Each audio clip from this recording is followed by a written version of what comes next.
मोक्षमार्गस्य नेतारं भेत्तारं कर्मभूभृतां ज्ञातारं विश्वतत्त्वानां वन्दे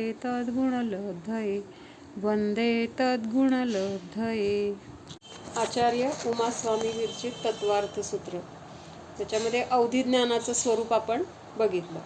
मग हे अवधी ज्ञान कशाला म्हणतात, त्याची व्याख्या सांगा, त्याचे प्रकार सांगा.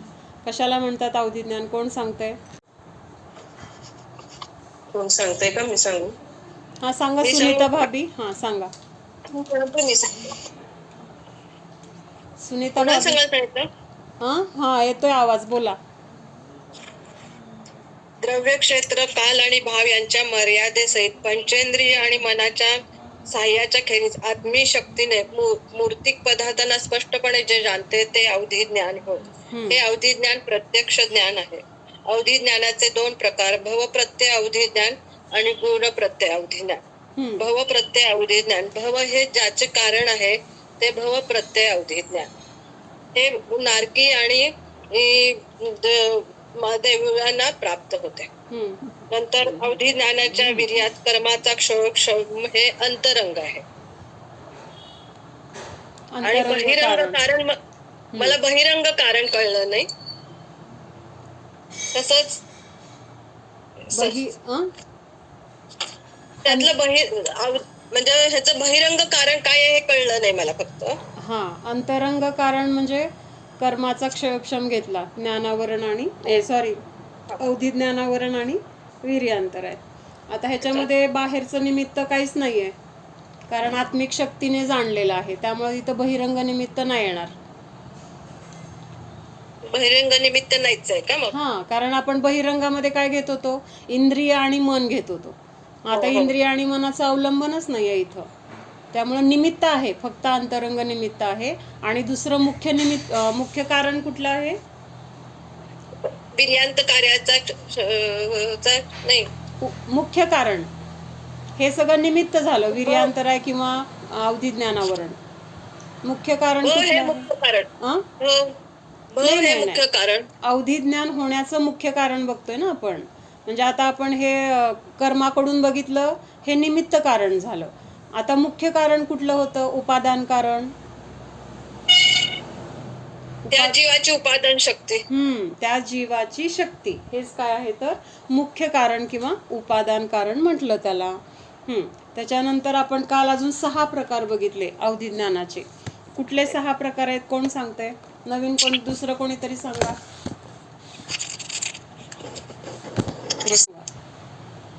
अनुगामी, अननुगामी हे 2. वर्धमान आणि हीयमान. बरोबर. आणि तिसरं अवस्थित अनवस्थित. आता एकाचं प्रत्येकाने सांगा. अनुगामी कशाला म्हणायचं? अंतुहून सांग.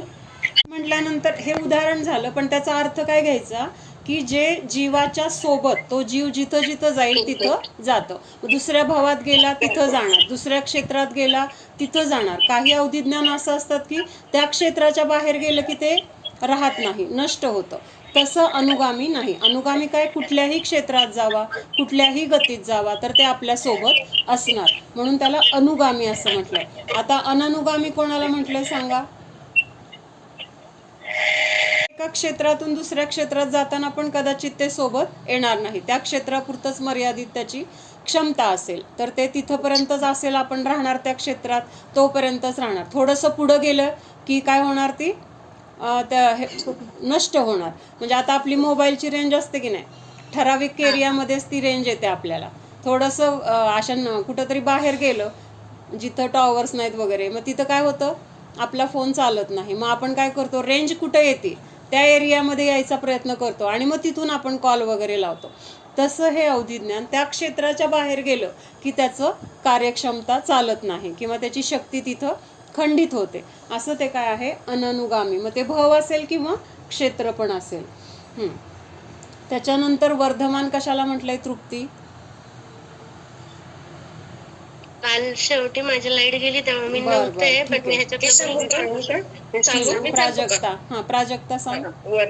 विशुद्ध परिणामाची वृद्धी झाल्याने जे अवधी ज्ञान वाढत जाते त्याला वर्धमान. जे अवधी ज्ञान चंद्राच्या कलेप्रमाणे वाढतच जाते, वर्धमान मध्ये कमी होणारच नाही बरं का, त्याच्यामध्ये ते कंटिन्युअस वाढत जाणार, त्याला म्हटलंय वर्धमान. त्याच्यानंतर हीयमान कशाला म्हटलंय, कोण सांगते? वीणा भाभी. जे सुरुवातीला जे अवधी ज्ञान प्राप्त होत होतं ते हळूहळू घट होत होतं आणि विशुद्धी त्याची कमी होऊन असं. अगोदर विशुद्धी सांगायचं, विशुद्धी कमी झाल्यामुळं काय झालं, त्या अवधी ज्ञानाची क्षमता कमी झाली, कमी कमी होत जाते तिथं. हियमान मध्ये वाढणार नाही, हियमान मध्ये काय होणार, कमी कमीच होत जाणार. त्याच्यानंतर अवस्थित कशाला म्हटलेलं आहे, तनुजाताई सांगा. जेवढं सुरुवातीला प्रकट झालेलं आहे तर तेवढं ते कायम राहणार ना, ते कमी होणार ना ते वाढणार, म्हणजे ते कसं फिक्स राहणार, तेवढंच राहणार, स्थिर राहणार, त्याला म्हटलंय अवस्थित. अवस्थितचा अर्थ काय घ्यायचा, स्थिर राहणार. त्याच्यानंतर अनवस्थित अवधी ज्ञान कोण सांगतंय, म्हणजे जे स्थिर राहत नाही, जे काय होतं, वाढेल पण कमी पण होईल, जशी आपली विशुद्धी वाढली की ते वाढणार, विशुद्धी कमी झाली की ते घटणार, असं त्याच्यामध्ये काय होतंय, कमी जास्तपणा, म्हणजे ते स्थिर राहत नाही, त्याला अनवस्थित असं म्हटलेलं आहे. यह अवधि ज्ञान मनुष्यों को होता है ऐसा कहा गया है, इसमें तीर्थंकरों को नहीं लेना चाहिए, उनके अतिरिक्त अन्य मनुष्यों को समझना चाहिए, वह भी बहुत थोडे से मनुष्यों को होता है. कुठल्या अवधी ज्ञानाबद्दल सांगितलं आता हे, आत्ता जे आपण 6 प्रकार बघितले की नाही, अनुगामी, अननुगामी वगैरे, हे जे 6 प्रकार आहेत, तर ह्या 6 प्रकारचं जे अवधी ज्ञान आहे तर ते मनुष्यांना तर होतंय, मनुष्यगतीमधल्या जीवांनाच होतंय, पण तीर्थंकरांना हे नसतं. ह्या प्रकारचं जे अवधी ज्ञान आहे तीर्थंकरांना, म्हणजे त्यांच्या गृहस्थ अवस्थेमध्ये किंवा जन्मल्यानंतर त्यांना जे अवधी ज्ञान असतं तर त्याच्यामध्ये ह्या 6 प्रकारचं अवधी ज्ञान नसतं, असा अर्थ घ्यायचा आहे. लक्षात आलं. तीर्थंकरांना जन्मताच अवधी ज्ञान आहे. त्यांच्या अवधी ज्ञानाचं नाव काय सांगितलं होतं, काल बघितलं होतं आपण, देशावधी. देशावधी प्रकारचं जे अवधी ज्ञान आहे तर ते जन्मताच असलेल्या, म्हणजे तीर्थंकरांना जन्मताच हे ज्ञान असतं. पण हे जे बाकीचे आत्ताचे अनुगामी, अननुगामी, वर्धमान, हीयमान, अवस्थित, अनवस्थित, ह्या 6 प्रकारचं अवधी ज्ञान जन्मलेल्या तीर्थंकर बाळाला ह्या प्रकारचं अवधी ज्ञान नसतं. म्हणजे गृहस्थ अवस्थेमध्ये आहेत तोपर्यंत हे नसणार, मग नंतर मुनी अवस्थेमध्ये होणार ते त्यांचं वर्धमान टाईप किंवा दुसरं अजून आता पुढे येणार आहे त्या प्रकारचं असणार. मग आता हे अवधी ज्ञान मनुष्यांमध्ये होते असं सांगितलं. देशावधी जो प्रकार आहे तर देशावधी म्हणजे अगदी एक काही अंशाने जाणलं जातं. देश आपण म्हणतो ना, देशव्रत, देशव्रत मध्ये काय म्हणतो आपण, अंशाने व्रताला धारण केलं. केव्हा पण एक देश म्हटलं किंवा देश म्हटलं की तिथं पूर्ण नसतं, थोडंसं जाणलेलं असतं किंवा थोड्या जेवढं काही असतं ते पूर्ण ज्ञान नसल्यामुळं त्याला म्हणजे खंडित म्हणा किंवा अंशाने म्हणा किंवा देशरूपाने असं म्हटलं जातं. तर त्याच्यानंतर इथं सांगितलंय की हे आत्ताचे जे 6 प्रकारचं अवधी ज्ञान आहे ते मनुष्यगतीमध्येच होतं, म्हणजे बाकीच्या नरक, तिर्यंच किंवा देवगतीमध्ये हे नसतं. हे तिथं मुख्यतेने लक्षात घ्यायचं. पण मनुष्यामध्ये कुणाला असणार मग हे 6 प्रकारचं ज्ञान असेल, दुसऱ्या कुठल्या तरी म्हणजे एखादं ज्ञानी असतील, एखादे व्रती असतील, त्यांना पण असू शकतं.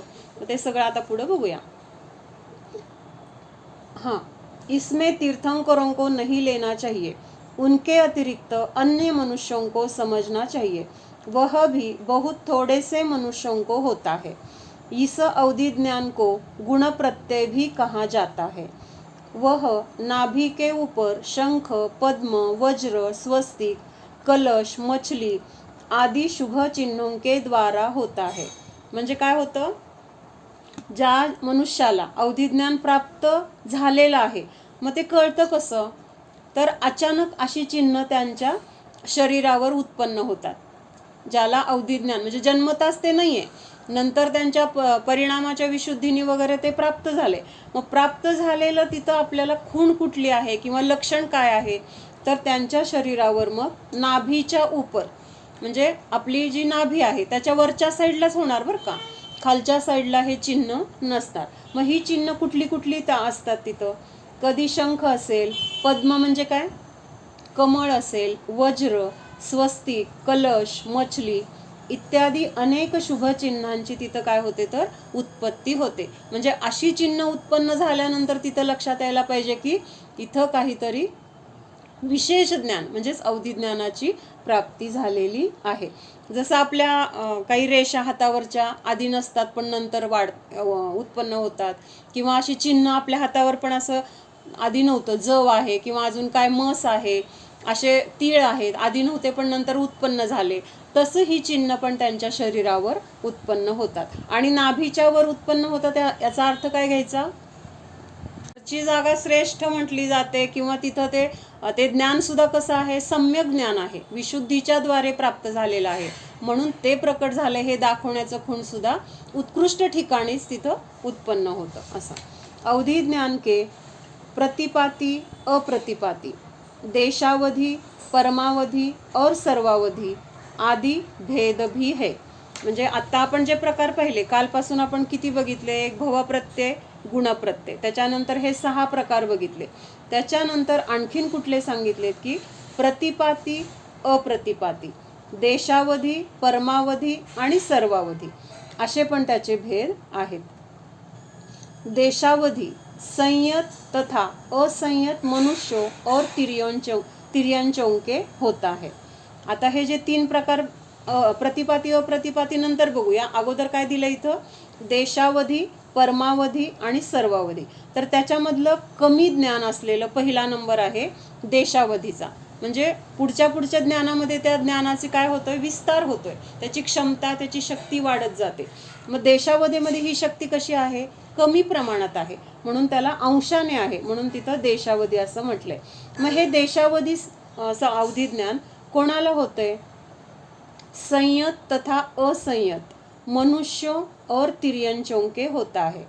म्हणजे आता इथं हे लक्षात घ्यायचंय की हे जे अवधी ज्ञान आहे तर ते तिर्यंच गतीमध्ये सुद्धा आहे. कुठलं अवधी ज्ञान, देशावधी प्रकारचं. संयत म्हणजे जे संयमी आहेत, व्रती आहेत त्यांना पण असू शकतं, किंवा जे असंयमी आहेत त्यांना पण असू शकतं. असंयमीमध्ये गृहस्थच येणार, हे सगळे गृहस्थांमधलेच आहेत, म्हणजे त्यांना पण हे असू शकतं. त्याच्यानंतर देव नारकीयों को नहीं होता. म्हणजे हे देशावधी प्रकार जे आहेत तर ते फक्त मनुष्य गतीमध्ये आहेत, मनुष्य आणि तिर्यंच गतीमध्ये आहेत, देव आणि नरक गतीमध्ये नाही. उत्कृष्ट देशावधी संयत भावमुनी के ही होता है.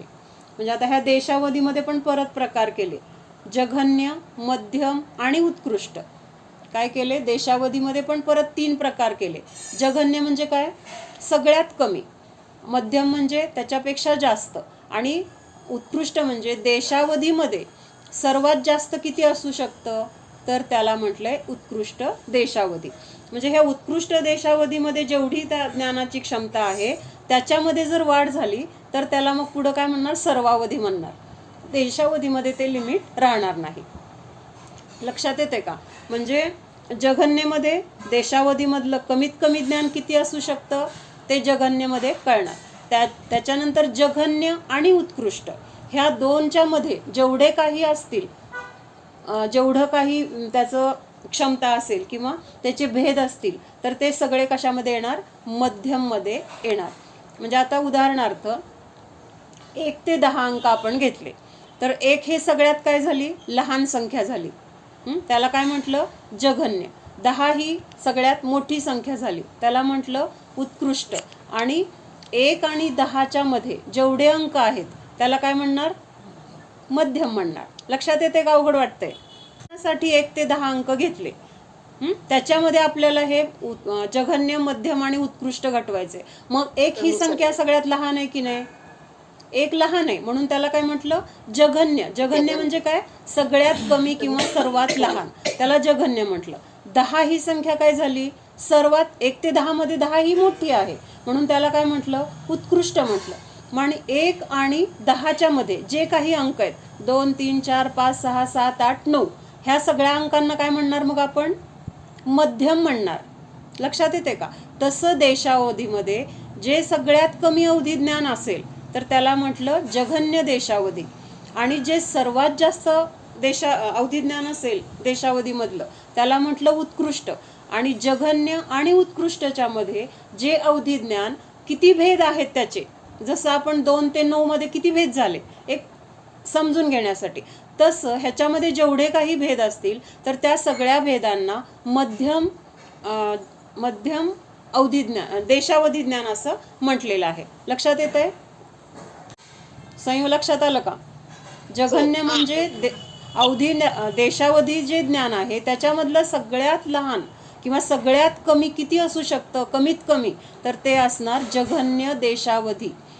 त्याच्यानंतर सर्वात जास्तीत जास्त अवधी ज्ञान किती असणार देशावधीमध्ये, त्याला म्हणणार उत्कृष्ट. मग आपण इथं 10चा अंक बघितला होता, त्याला उत्कृष्ट म्हटलं.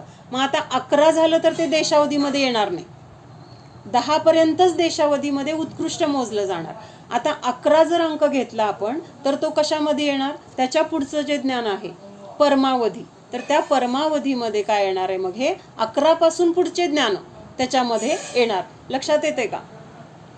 आणि ह्या जघन्य देशावधी आणि उत्कृष्ट देशावधी ह्याच्यामध्ये जे जे काही जेवढे भेद होतील त्या सगळ्या भेदांना काय म्हटलेलं आहे, मग मध्यम देशावधी असं म्हटलेलं आहे. आणि ह्या 3 मधलं जे उत्कृष्ट देशावधी आहे तर ते कुणाला असणार आहे, तर नियमाने भावलिंगी संत जे आहेत, भावलिंगी संत म्हणजे कोणाला म्हटलेलं आहे, म्हणजे जे कसे आहेत तर स्व आणि पर, इथं भेद विज्ञान सहित ज्यांनी स्वतःच्या आत्मस्वरूपाचा अनुभव घेतलेला आहे अशा त्या भावलिंगी मुनींनाच तिथं उत्कृष्ट देशावधी प्राप्त होतं. म्हणजे त्यांना मध्यम आणि जघन्य हे होणार नाही. त्यांना जर अवधिज्ञान झालं तर नियमाने उत्कृष्ट देशावधीच प्राप्त होणार. अन्य तीर्थंकरादी गृहस्थ मनुष्य देव नारकीके नाही होता. म्हणजे हे उत्कृष्ट देशावधी मुळात देव नारकींना तर होतच नाही म्हणून सांगितले. जघन्य असलं तरी होणार नाही, उत्कृष्ट असलं तरी व्हायचा प्रश्न नाही. पण बाकीचे जे तीर्थंकर असतील किंवा बाकीचे गृहस्थ मनुष्य तर त्यांना सुद्धा हे उत्कृष्ट देशावधी होणार नाही. कारण त्याचा नियम काय आहे, ते नियमाने भावलिंगी संतांनाच होणार. म्हणून तिथं बाकीच्यांचा काही विषय नाही. बाकीच्यांना जे होणार ते कुठलं होईल, मग जघन्य देशावधी होईल किंवा मध्यम देशावधी होणार. देशावधी उपरोक्त 6 प्रकार तथा प्रतिपाती और अप्रतिपाती ऐसे 8 प्रकार का होता है. म्हणजे असं हे देशावधी जे ज्ञान आहे तर ते प्रतिपाती पण असेल, अप्रतिपाती पण असेल, किंवा वरती आपण बघितलं होतं अनुगामी अननुगामी वगैरे, तर ह्याच्यामध्ये पण हे देशावधीमध्ये पण हे भेद असतात. आता प्रतिपाती आणि अप्रतिपाती कशाला म्हटले ते जरा बघूया. प्रतिपाती अवधी ज्ञान असं असतं की ते असं प्रकट झालं आणि लगेच नष्ट होतं. म्हणजे आता उदाहरणार्थ वीज चमकते. वीज चमकते कशी असते, ती एका क्षणात चमकून गेली, चमकली म्हणजे उत्पन्न पण झाली आणि लगेच नष्ट पण झाली.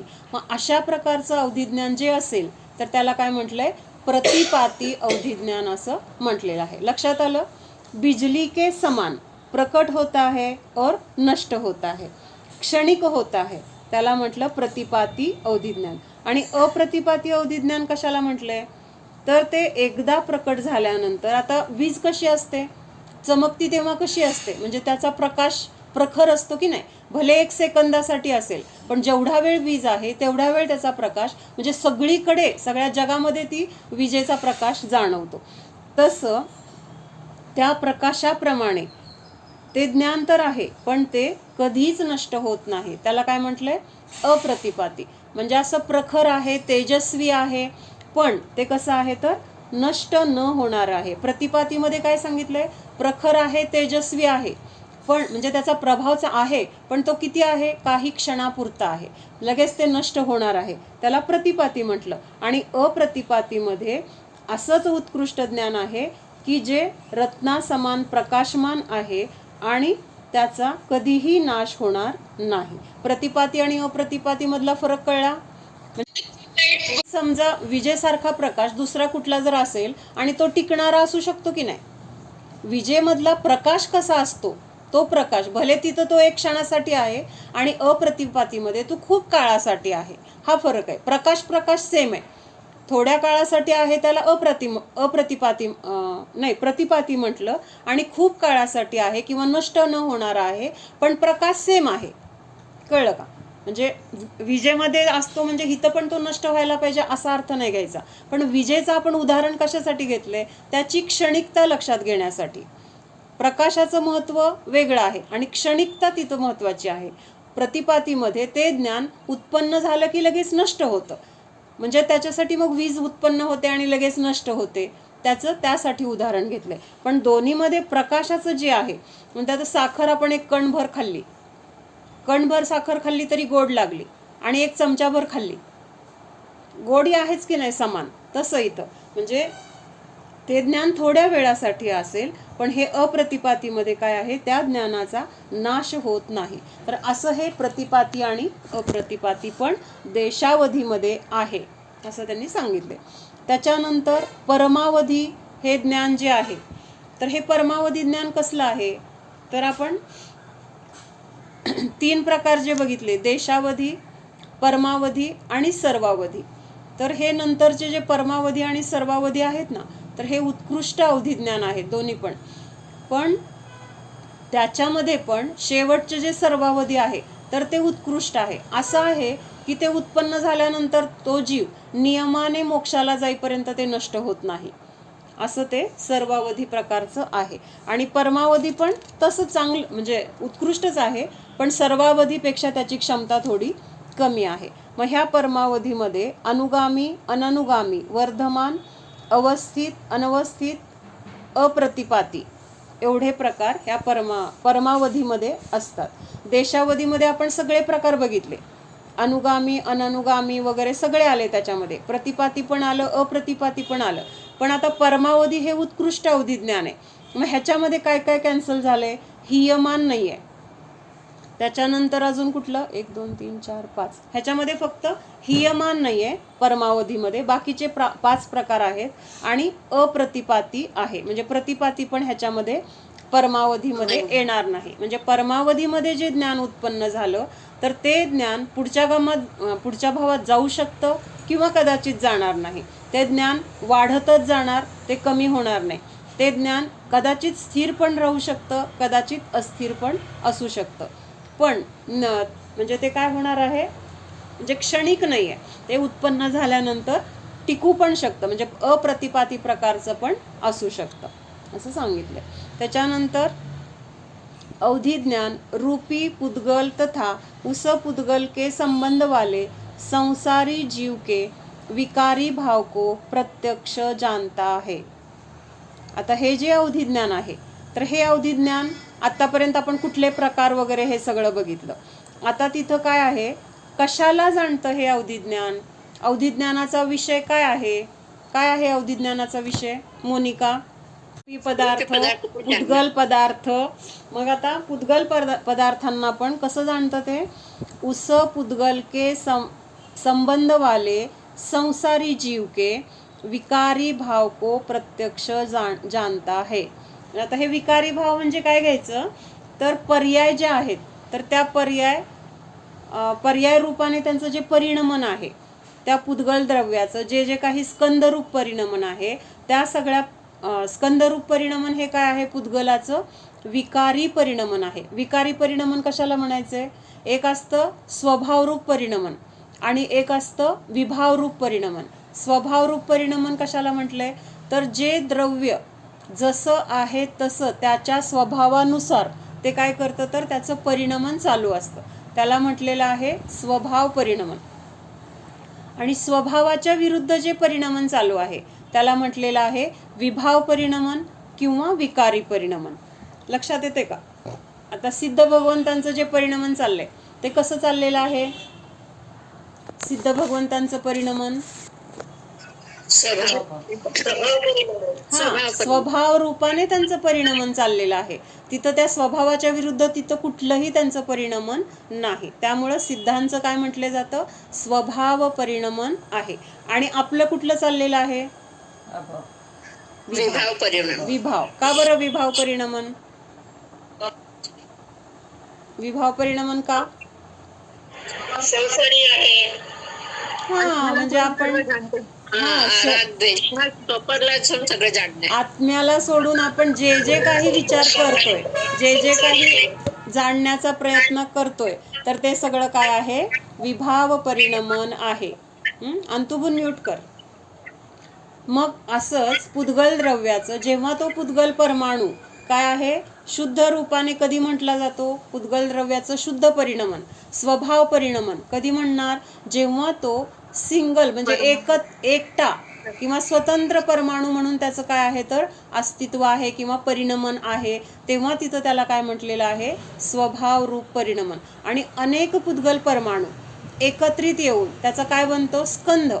ती स्कंद अवस्था जी आहे त्या स्कंद अवस्थेला पुद्गलाचं विकारी परिणमन किंवा विभावरूप परिणमन असं म्हटलेलं आहे. स्वभावरूप परिणमन आणि विभावरूप परिणमन लक्षात येतंय? स्वभाव म्हणजे काय? आपला जसा स्वभाव आहे त्या स्वभावानुसार तिथं काय आहे? परिणमन. परिणमन म्हणजे काय?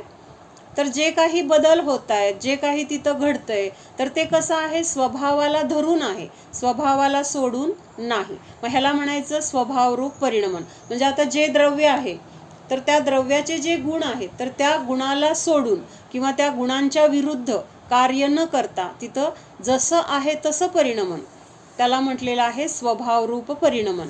आणि विभावरूप परिणमन म्हणजे तिथं स्वतःचा स्वभाव तर आहे जाणणे, पण आपण तिथं काय करतोय? त्याच्यामध्ये रागद्वेष करतोय, त्याच्यामध्ये इष्टानिष्ट भाव करतोय, ह्या शरीराशी एकत्व ममत्व करतोय, परद्रव्याला आपण आपलं मानतोय, परद्रव्यामुळं मी सुखी, परद्रव्यामुळं मी दुःखी अशी आपली मान्यता आहे. किंवा आपण काय करतोय? बाहेरच्या सगळ्या संयोगातील द्रव्याला आपण दोष देतोय. म्हणजेच काय करतोय? तो आपला स्वभाव आहे का? रागद्वेष करणे किंवा परामुळं आपल्याला सुखी दुःखी मानणे हा आपला स्वभाव आहे का? आपला स्वभाव काय आहे? एक जाणणे जाणणे जाणणे हा स्वभाव आहे. मग फक्त जेव्हा आपण जाणत असणार, एक जाणणे, समोर काहीही घडो, तर त्या सगळ्या गोष्टींना पाहून आपण न्यायक राहिलो, फक्त जाणत राहिलो, तिथं रागद्वेषाने रहित जाणलं, तर तिथं काय म्हटलेलं आहे? स्वभाव परिणमन. आणि ह्या स्वभावामध्ये आपण रागद्वेष मिश्रित जाणतोय किंवा जे आपलं नाही त्याला आपलं म्हणून जाणतोय. मग ह्याला काय म्हणायचं? विभाव परिणमन असं म्हणायचं. विभाव किंवा विकारी. विकार म्हणजे काय? जे आपलं नाही ते आपल्यामध्ये घेणं, त्याला म्हटले विकाराल. म्हणजे आता समजा काहीतरी रोग झाला, आपल्याला रोग झाला म्हणजे त्यावेळेस काय झालेलं असतं? बाहेरचे जे काही म्हणजे हे असतात ना, काय बॅक्टेरिया असतील किंवा व्हायरस असेल, जे जे काही असेल, असे हे बाह्य बाह्य जीव आपल्या शरीरामध्ये काय करतात? प्रवेश करतात. आणि तिथं आपल्या शरीरामध्ये प्रवेश झाल्यानंतर मग तिथं काय होतं? तर रोगाची उत्पत्ती होते. मग ह्या अवस्थेला आपण काय म्हटलंय? विकारी अवस्था. म्हणजे तिथं रोग सहित अवस्था. मग हे बाहेरचे जीव आपल्या शरीरामध्ये शिरल्यामुळं तिथं काय झालेलं आहे? जे काही आपलं रुटीन होतं किंवा शरीराची जी काही परिणमनाची अवस्था होती तर त्याच्यामध्ये तिथं बदल झालेला आहे आणि तिथं वेगळंच काहीतरी लक्षणं दिसायला लागलेत. मग तिथं ताप असेल, काही वेदना असतील वगैरे वगैरे. म्हणजे बाहेरचं काहीतरी आपण आपल्यामध्ये घेतल्यानंतर तिथं काय झालं? जे आपलं आहे त्याच्यामध्ये मिसळ झाली, अशुद्धता उत्पन्न झाली. मग अशा अशुद्धतेला तिथं काय म्हटलेलं आहे? विभाव परिणमन असं म्हटलेलं आहे किंवा विकारी परिणमन असं म्हटलेलं आहे. लक्षात आलं विणाभाभी?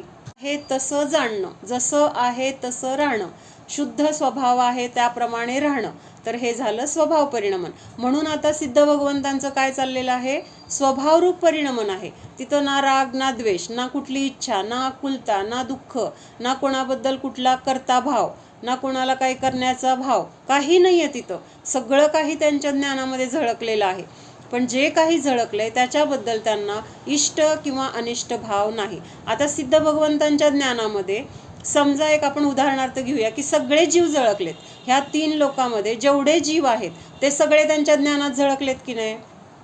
आणि ते सुद्धा कसे झळकलेत? त्यांचे सगळे पूर्वी होऊन गेलेले भव, म्हणजे भूतकाळातले सगळे भव, वर्तमानातला भव आणि पुढे भविष्यात होणारे सगळे अनंत भव, हे सगळे त्या सिद्ध भगवंतांच्या ज्ञानामध्ये झळकलेलं आहे. मग त्या जीवांपैकी कुठल्या कुठल्या जीवांवर बरोबर त्यांचे पूर्वभावामध्ये काय काय नाती होती, कोण त्यांचे आई वडील असतील, कोण बहीण भाऊ असतील, कोण बायको असेल, कोण मित्र असतील, शत्रू असतील, हे सगळे भवामधले त्यांचे ते सगळे अवस्था त्यांच्या ज्ञानामध्ये झळकल्यात की नाही.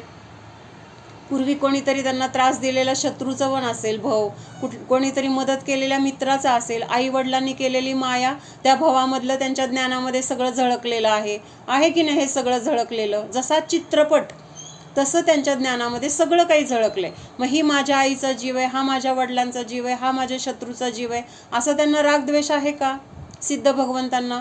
जाणतायत की ते त्या भावामध्ये ते आई वडील होते, त्या भावामध्ये दुसरे आई वडील होते, त्या भावामध्ये दुसरंच कोणतरी होतं, असं सगळे त्यांच्या भाव त्यांच्या ज्ञानामध्ये झळकलेले आहेत. तरी सुद्धा हे सगळं बघून सुद्धा त्यांना त्यांच्याबद्दल ना इष्टभाव किंवा एखाद्याने खूप शत्रुत्वाने मारलं असेल, काहीतरी फसवलं असेल, तरी सुद्धा त्याबद्दल त्या जीवाबद्दल ना तिथं वैरत्वाचा भाव. म्हणजे ते सगळं जाणून सुद्धा ते कसे आहेत, फक्त जाणत राहिलेत. कुठंही इष्टानिष्ट भाव राग द्वेष त्यांना नाही. म्हणजेच त्यांचं परिणमन कसं आहे, स्वभावरूप परिणमन आहे. आणि आपल्या जवळचं कोण आलं की आपल्याला आनंद होतो. कोणीतरी आपल्याला त्रास दिलेले व्यक्ती समोर आली की कशाला आली ही व्यक्ती, मनातल्या मनात काहीतरी, किंवा ती अशीच आहे, म्हणजे तिथं लगेच काय झाला, द्वेष झाला. म्हणजे राग किंवा द्वेष ह्याच्याशिवाय आपण जाणत नाही. म्हणजे आपण जे जे काही जाणतो तर त्या जाणण्यामध्ये एकतर राग आहे किंवा एकतर द्वेष आहे. म्हणून आपलं परिणमन कसं आहे, विभावरूप परिणमन आहे. मग आपल्याला कसं व्हायचंय, आपल्याला कुठली पण गोष्ट अशी मिसळून आवडते का शुद्ध स्वरूपात आवडते, भेसळ आवडते का आपल्याला ओरिजिनल जसं स्वरूप आहे तशी आवडते. दूध पाहिजे आपल्याला, मग दुधामध्ये जर भेसळ केलेली असेल आणि एक शुद्ध प्युअर दूध असेल, दोन्हीमधलं आपलं कुठलं पाहिजे असतं, आपल्याला प्युअर पाहिजे असतं का भेसळचं चालतं आपल्याला? नाही, आपल्याला तिथं शुद्ध पाहिजे. सोनं घ्यायचंय, कसं घेतो आपण, नाही प्युअरच पाहिजे. कुठल्या एखाद्या दुकानात जर ते भेसळीचं वगैरे मिळत असेल तर तिकडं नको आपल्याला, ह्या दुकानात जास्त चांगलं मिळतं म्हणून आपण तिथं जातो. म्हणजे बाहेरून आपण कुठलंही काही घ्यायला गेलो तर तिथं शुद्धता बघतो. शुद्धता बघतो म्हणजे काय, फक्त तो पदार्थ असतो त्याच्यामध्ये, दुसरं काहीही त्याच्यामध्ये मिसळलेलं नसतं. असं मिसळ असेल तर आपल्याला ते नको असतं. म्हणून तिथं जर आपल्याला सगळं ओरिजिनल पाहिजे, मग आपला स्वभाव काय ओरिजिनल आहे, आपला स्वभाव तर एक जाणणे हा आपला स्वभाव आहे. आणि आपण असा स्वभाव असताना सुद्धा आपण त्याच्यामध्ये स्वतःच मिसळ करतोय.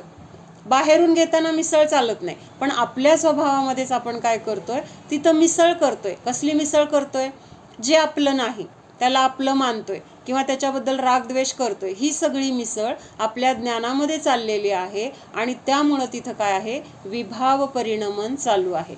मग आपल्याला हे विभाव परिणमनच थांबवायचे. त्याच्यासाठी आपण हे बघतोय, स्वभाव परिणमन काय आहे, विभाव परिणमन काय आहे.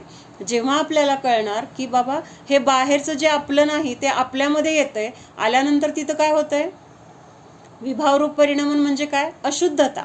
जे ओरिजिनल आहे ते त्याची शुद्धता राहत नाही, ती शुद्धता नष्ट होते किंवा ही विकारी अवस्था तिथं उत्पन्न होते. आणि ही विकारी अवस्थाच मला पुढे जाऊन परत दुःखाला कारण आहे. म्हणून जर समोर काहीही येऊ दे, चांगलं असेल वाईट असेल, त्याबद्दल आपण ना हे चांगलं आहे म्हणून आनंद मानायचा आहे, ना हे वाईट आहे म्हणून त्याच्याबद्दल आपल्याला द्वेष करायचा आहे. मग फक्त जाणणे रूपे असेल आपण, तर तिथं आपलं स्वभाव परिणमन होणार आहे. तर असं हे अवधिज्ञान काय करतं, तर ह्या पुद्गलाचं जे विभाव परिणमन आहे, पुद्गलाचं विभाव परिणमन म्हणजे काय, बाहेरच्या निमित्तामुळेच विभाव होतो ना पण आपण, बाहेरच्या संयोगामुळं विभाव होतो. पण बाहेरचा संयोग आपल्याला म्हणतो का की तुम्ही विभाव करा मला बघून, किंवा ते आपल्यावर बळजबरी करतं का, पण ते असे आपोआपच होतं ना. तेच आपली चूक आहे, आपोआप होत नाही. मग आपोआप होत असतं तर मग सिद्ध भगवंतांना व्हायला पाहिजे, अरिहंतांना व्हायला पाहिजे, मुनी आहेत त्या मुनींना पण व्हायला पाहिजे. त्यांच्यामध्ये हे विकारी परिणमन होत आहे का, त्यांना रागद्वेष होतात का. पांडवाच्या अंगावर काय केलं होतं, हे मुनी झाल्यानंतर हे 5 पांडव जे मुनी झाले त्यांच्या अंगावर त्या दुर्योधनाच्या भाच्याने काय केलं, तापलेले लोखंडाचे दागिने घातले. मग आता लांबून पण बघायचं नाहीये, त्यांच्या स्वतःच्या अंगावर घातले, त्यांना किती वेदना झाल्या असतील. मग तिथं विभावरूप परिणमन झालं का त्यांचं, का नाही झालं. मग त्या दागिन्यांना बघून व्हायला पाहिजे होतं. आपोआपच व्हायला पाहिजे होतं, म्हणजेच ते आपोआप होत नाही. कुठंतरी त्याच्याप्रती आपला मोह आहे. आपल्याला तिथं ते मोह असल्यामुळं तिथं राग तरी उत्पन्न होतोय किंवा द्वेष तरी उत्पन्न होतोय. म्हणजे ह्याला कारण काय आहे? आपल्या मनामध्ये असलेला मोह किंवा त्या वस्तूंच्या प्रती असलेला आपला मोहभाव हे आपल्याला काय करतोय, तर ते राग किंवा द्वेष करण्यासाठी तिथं ते निमित्त आहे. तो पण काय करत नाहीये, ते सुद्धा एक निमित्त आहे. म्हणून आपली दृष्टी आपल्याला काय करायची आहे की हे माझं आहे का हा विचार करून जे माझं नाही त्याच्याबद्दलचा मला मोह नष्ट झाला पाहिजे, मोह नष्ट करायचा आहे. त्यासाठी तर आपण हे सगळं तत्वज्ञान काय करतोय, समजून घेतोय. म्हणजे ती गोष्ट जर आपल्याला विभाव उत्पन्न करत असेल, ती गोष्ट जर आपल्याला रागद्वेष उत्पन्न करवत असेल, तर मग त्या गोष्टीबद्दलचे रागद्वेष सगळ्यांना व्हायला पाहिजेत आणि सगळ्यांना समान रूपाने व्हायला पाहिजेत. आता एखादी गोष्ट आहे समोर आणि 4 व्यक्ती आहेत, तर त्या प्रत्येकाला ती गोष्ट समान रूपाने आवडते का, किंवा प्रत्येकाला ती समान रूपाने आवडत नाही असं होतंय का? कुणाला खूप आवडेल, कुणाला थोडी आवडेल, कोणाला नाहीच आवडणार, कोणाला काय होईल, अजिबात त्याच्याबद्दलचं नाव काढू नका याचा असा तिरस्कार होईल. म्हणजेच गोष्ट तरी एक आहे, पण त्या गोष्टीबद्दल जर ती गोष्ट आपल्या मनामध्ये रागद्वेष उत्पन्न करत असेल तर सगळ्यांना रागभावच व्हायला पाहिजे. तो रागभाव पण समान मात्रेमध्ये व्हायला पाहिजे. म्हणजे 10 प्रतीचा राग उत्पन्न झाला, 4 असतील तर 4 पण 10 तिथं राग उत्पन्न व्हायला पाहिजे. पण असं तर होताना दिसत नाही. एखाद्याला काय होतंय, अजिबातच त्याचं काय वाटत नाही, एखाद्याला खूप वाटतंय. म्हणजेच ती गोष्ट किंवा आपला संयोग आपल्याला हे विभाव उत्पन्न करत नाहीत. त्याच्यामागं आपली जी बुद्धी आहे, आपली जी मान्यता आहे, ती मान्यता आपल्याला काय करते, त्याच्याबद्दल इष्ट अनिष्ट भाव किंवा रागद्वेष भाव उत्पन्न करते. म्हणून तिथं काय म्हटलेलं आहे की समोरच्या गोष्टीमध्ये काही चूक नाही आहे. चूक कुठं आहे, माझ्यामध्ये आहे. आणि मग सुधारायचंय कुणाला, समोरच्या गोष्टीला सुधारायचंय का? मग आपल्याला जर रागद्वेष उत्पन्न त्या गोष्टीमुळे झालेत म्हणलं तर आपल्याला ह्या सगळ्या गोष्टी नष्ट कराव्या लागतील. ज्या गोष्टीमुळे मला रागद्वेष होत आहेत त्या गोष्टी, मला रागद्वेष नको आहे, तर मग त्या गोष्टींना मला नष्ट करावं लागेल. मग नष्ट करणं तर हा केवढा मोठा द्वेष झाला. एखाद्या व्यक्तीमुळे मला त्रास होतोय, मग त्या व्यक्तीबद्दल त्रास होत असेल तर त्या व्यक्तीला नष्ट करावं लागेल. त्या व्यक्तीला नष्ट करण्यापेक्षा ती व्यक्ती वाईट नाही आहे, तिच्याकडे बघण्याची माझी दृष्टी वाईट आहे, ती दृष्टी जर मी बदलली तर मला तिथं वाईट वाटणारच नाही. ती व्यक्ती माझ्या समोर राहिली तरी पण मला तिथं द्वेष होणार नाही किंवा तिरस्कार वाटणार नाही, चीड येणार नाही. म्हणून बदल कुठं करायचा आहे, आपल्या दृष्टीमध्ये बदल करायचा आहे. आजूबाजूच्या गोष्टी मला काहीही करणाऱ्या नाहीत. विशाखाला असं झालं, म्हणजेच असं आपण मानत असेल की त्याच्यामुळं मला राग झाला, त्याच्यामुळं मला द्वेष झाला, तर तिथं काय झालं, आपण निमित्ताला दोष देतोय. ह्या बाहेरच्या गोष्टी असणार, पण कशाने असणार, कारण रूपाने. कसलं कारण असणार आहे, ते निमित्त कारण आहे. उपादान कोणाचं आहे, रागद्वेष उत्पन्न होण्याचं उपादान कोणाचं आहे, आपल्यामध्ये आहे. मग उत्पन्न आपण करायचं का नाही हे आपल्यामध्ये. म्हणजे तिथं जर आपण न्यायक राहिलो, आपण जर तिथं स्व आणि पर जाणलं, हे परपदार्थ माझ्या दुःखाचं कारण नाहीत ना सुखाचं कारण आहेत, हा जर आपला पक्का निर्णय झाला तर ते पदार्थ असले तरी सुख वाटणार नाही आणि नसले तरी तिथं दुःख वाटणार नाही. म्हणजे आहेत म्हणून राग होणार नाही, नाहीत म्हणून द्वेष पण होणार नाही. म्हणून काय करायचंय, तिथं बाहेरच्या कुठल्या गोष्टीमुळं मी सुखी मी दुःखी ही मान्यता आपल्याला नष्ट करायची आहे आणि तिथं समताभाव किंवा फक्त जाणणे रूप आपला तिथं जाणण्याची क्रिया चालू ठेवली पाहिजे. मग आता इथं आपण हे कुठं गेलो होतो, पुद्गलाचं जे विकारी परिणमन आपण बघितलं. कारण अवधिज्ञान रूपी पुद्गल पदार्थाला जाणतं. मग कशाला जाणतं, एक पुद्गलाला जाणतं किंवा त्या पुद्गलाचं जे विकारी परिणमन आहे. विकारी परिणमन कुठलं आहे पुद्गलाचं, स्कंद पण वेगळे वेगळे, लहान मोठे, त्याच्यामध्ये पण खूप भेद आहेत. मग हे सगळं काय करतं, ते अवधिज्ञान जाणतं. त्याच्यानंतर आपण आता काल बघितलं होतं की द्रव्य क्षेत्र काल आणि भावाच्या मर्यादेने सहित असं ते जाणतं. मग आता हे काय आहे ते बघूया. द्रव्य अपेक्षा से जघन्य अवधिज्ञान का विषय, एक जीव के औदारिक शरीर संचय के लोकाकाश प्रदेश प्रमाण खंड करने पर उसके एक खंड तक का ज्ञान होता है. म्हणजे आता हे द्रव्य अपेक्षेने म्हणजे काय सांगितलंय? आता हे जाणणार तर कशाला जाणणार? एक तर पुद्गलाला. मग आता एक उदाहरण घेतलंय त्यांनी. आता एक जीव आहे, आता त्या जीवाजवळ शरीर आहे. ते शरीर कुठलं असणार, कुठल्या प्रकारचं असणार आहे? ज्यांचं शरीर म्हणजे कशाला म्हटलंय औदारिक शरीर? ते सप्तधातूने सहित आहे, त्याला औदारिक शरीर म्हटलंय. म्यूट करा भाभी. लक्षात आलं का? औदारिक शरीर कोणाकोणाचं असतं? मनुष्य आणि तिर्यंच्या गतीमधल्या जीवांना जे शरीर आहे तर त्याला म्हटले औदारिक शरीर. मग हे औदारिक शरीर कशापासून बनलेलं आहे? तर ते सप्तधातूंनी बनलेलं आहे. म्हणून अशा समजा आता आपल्याला ह्या औदारिक शरीराचं इथं काय केलंय, ते अवधिज्ञान जाणणार आहे.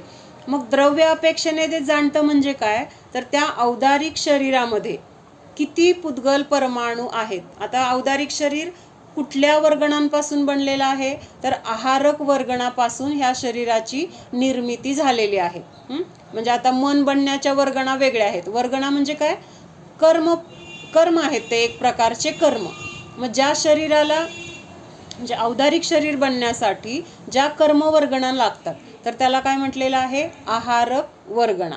मग ह्या आहारक वर्गणांपासून हे शरीर बनलंय, तर त्या शरीरामध्ये किती त्या कर्म परमाणू आहेत, किंवा तिथं त्याचे सुद्धा खंड केले, त्या परत शरीराचे जर आपण भाग करत गेलो तर त्यातला एक सगळ्यात छोटा जो भाग असेल तर त्या भागाला सुद्धा जाणण्याचं काम, म्हणजे त्या द्रव्याला जाणण्याचं काम हे अवधिज्ञान करतं. द्रव्य अपेक्षेने बघितलं बरं का हे.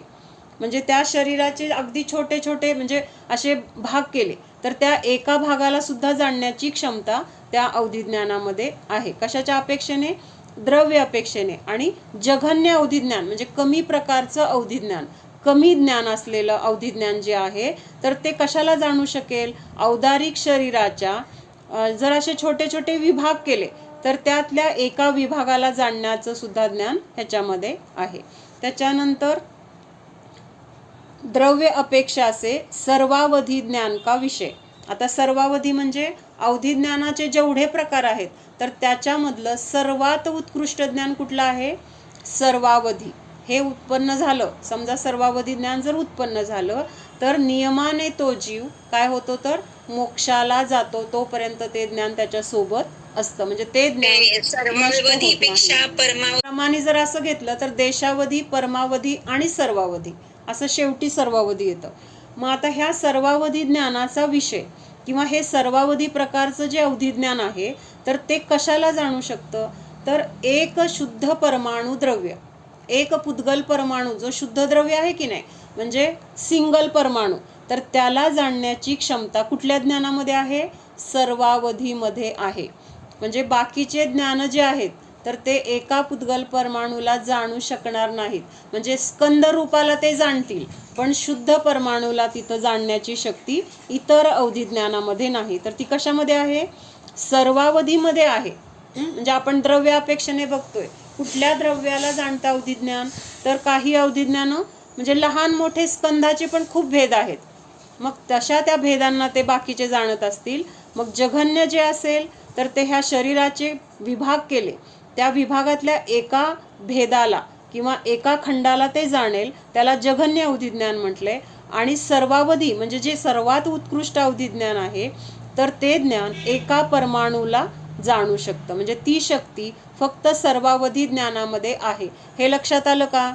सर्वावधी हे ज्ञान नियमाने मुनींना आहे, बाकीच्या गृहस्थाला वगैरे ते असणार नाही. आता द्रव्य अपेक्षा से मध्यम अवधिज्ञान का विषय. जघन्य और उत्कृष्ट के बीच के द्रव्यों के भेदों को जानता है. मग अशा आपण बघितलं ना, एक हे सगळ्यात लहान आहे, 10 ही सगळ्यात मोठी आहे, आणि मधले जे अंक आहेत त्यांना काय म्हटलं जाईल? तिथं मध्यम म्हटलं जाईल. मग आता इथं आपल्याला जघन्य अवधिज्ञान सांगितलं, नंतर सर्वावधी हे उत्कृष्ट अवधिज्ञान सांगितलं, आणि ह्या दोन्हीच्या मध्ये जेवढे काही भेद असतील तर ते भेद काय आहेत? हे मध्यम अवधिज्ञानाचा विषय आहे. आता द्रव्य झालं, त्याच्यानंतर आता क्षेत्र अपेक्षा म्हणजे कुठल्या क्षेत्रामध्ये मधलं हे जाणतं. द्रव्य अपेक्षा से मध्यम अवधिज्ञान का विषय. जघन्य और उत्कृष्ट के बीच के द्रव्यों के भेदों को जानता है. एक मिनिट हं. नाही, हे वाचलेलं तर अपेक्षाचं चाललंय. उससे घांगुल के 8 यव मध्य के असंख्यातवे भाग तक के क्षेत्र को जानता है. म्हणजे हे 8 यव मध्य के म्हणजे हे जे अवधी ज्ञान आहे तर ह्या क्षेत्रामध्ये 8 यव म्हणजे काय, ते जव असतं ना, जव. तर असे 8 जव जर केले तर त्या ठिकाणी जेवढी जागा असेल तर त्या क्षेत्रामधलं तेवढंच जाणण्याची क्षमता ह्या अवधिज्ञानामध्ये आहे. कुठल्या अवधिज्ञानामध्ये? जघन्य अवधिज्ञान. म्हणजे जाणू शकतं, कमीत कमी जाणेल तर केवढं जाणेल, तर 8 जव मिळाल्यानंतर जेवढं क्षेत्र होईल तर तेवढ्या क्षेत्रातल्या पण असंख्यातवे भाग तक्के क्षेत्र को जान सकता है. म्हणजे एवढं लक्षात ठेवायचं की खूप कमी म्हणजे असं छोटासा भाग असेल तर तेवढं तरी ज्ञान जघन्य अवधिज्ञानामध्ये असणार. त्याच्यानंतर क्षेत्र अपेक्षा से उत्कृष्ट अवधिज्ञान का विषय. आता उत्कृष्ट अवधिज्ञान कशाला म्हटलंय? असंख्यात लोक प्रमाण तक क्षेत्र को जानता है. आता असंख्यात लोक प्रमाण कशाला म्हटलंय ते थोडंसं आपण बघूया. 2 शब्द आहेत, असंख्यात लोक प्रमाण आणि लोक प्रमाण असंख्यात, असे 2 शब्द आहेत. म्हणजे शब्द तर तेच आहेत, फक्त काय झाले, मागं पुढं एक शब्द केलेला आहे, पण ह्या दोन्हीचा अर्थ पूर्ण वेगळा आहे किंवा खूप वेगळा आहे. मग ते थोडंसं आपण बघूया. असंख्यात लोकप्रमाण आणि लोकप्रमाण असंख्यात. तर आता पहिल्यांदा आपण लोकप्रमाण असंख्यात बघूया. आता लोकप्रमाण असंख्यात म्हणजे काय?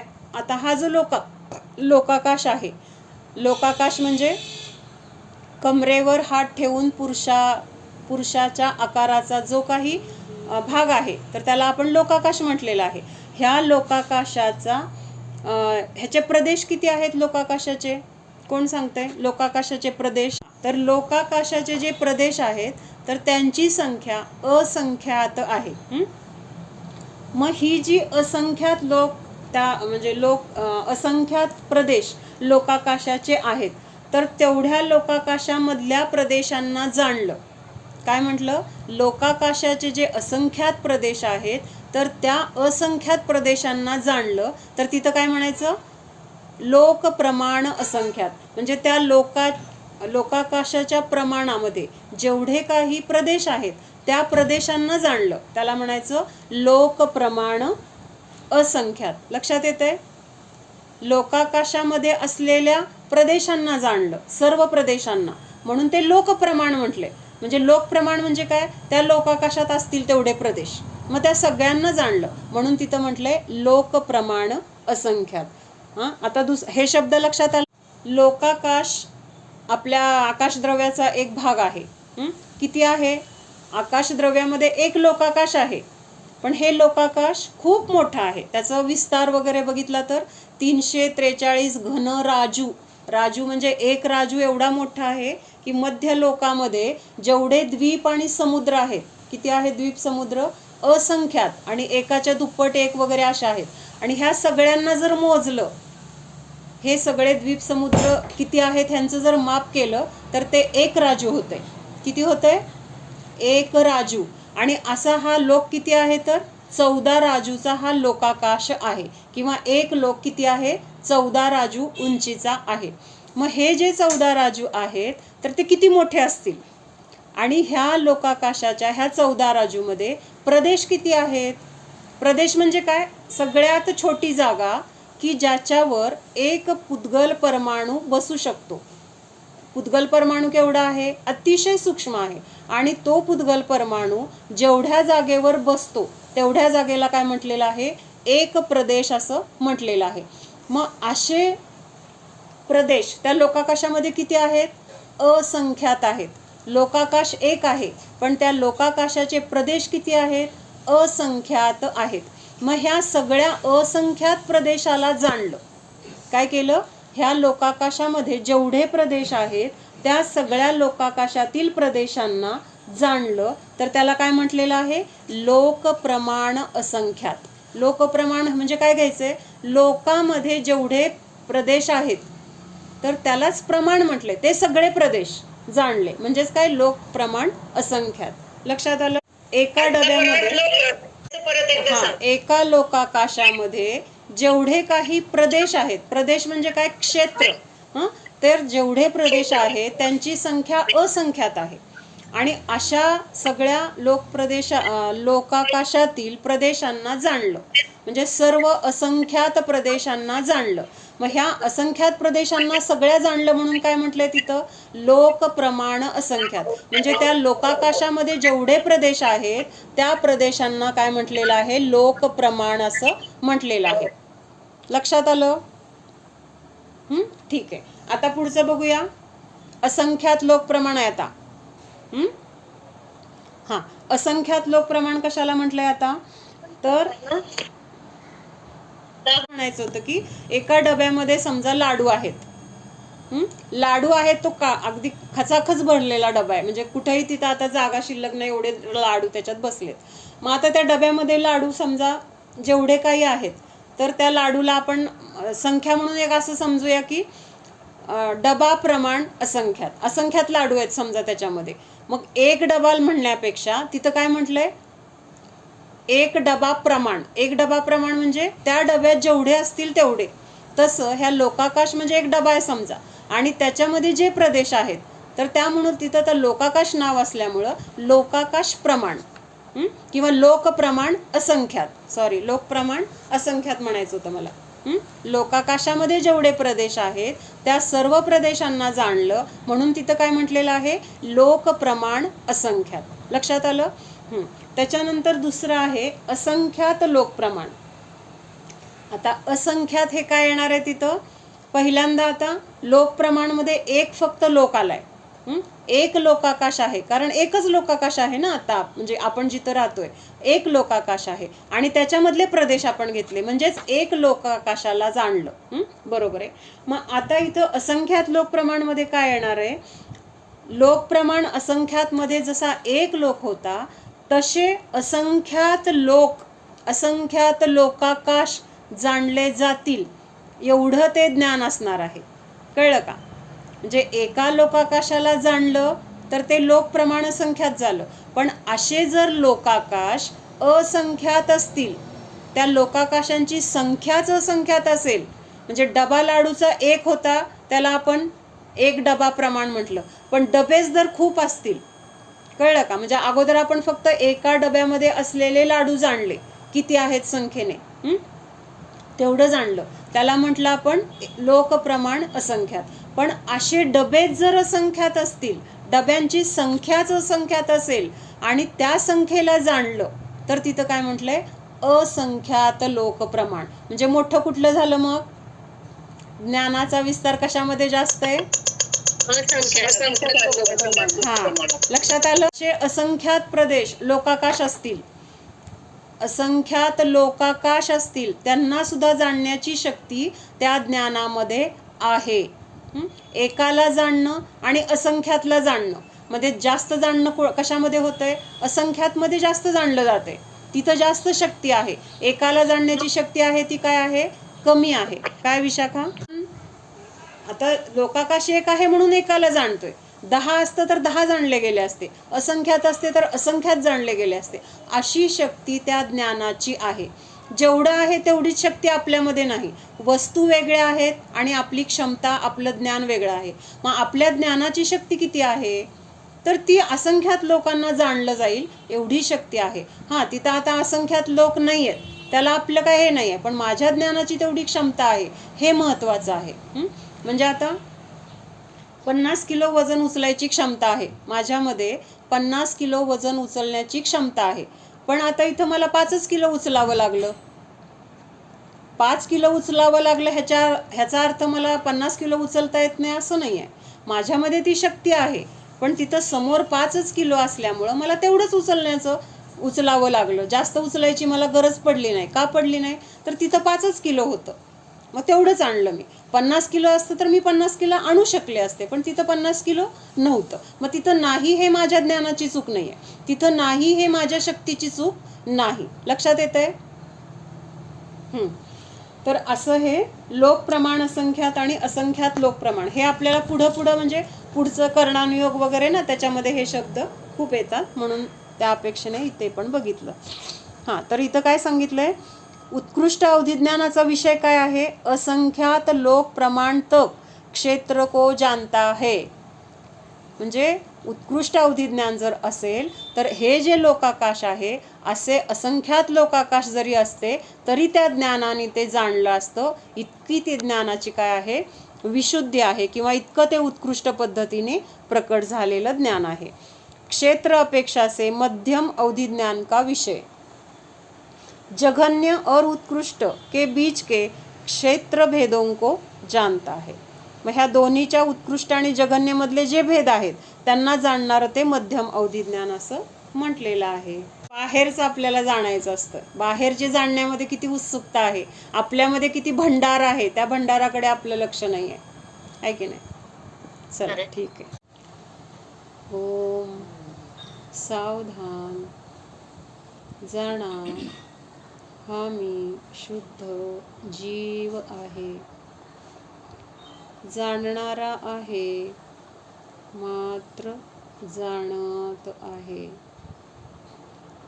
जाणणे सोडून मी अन्य काहीही करणारा नाहीच.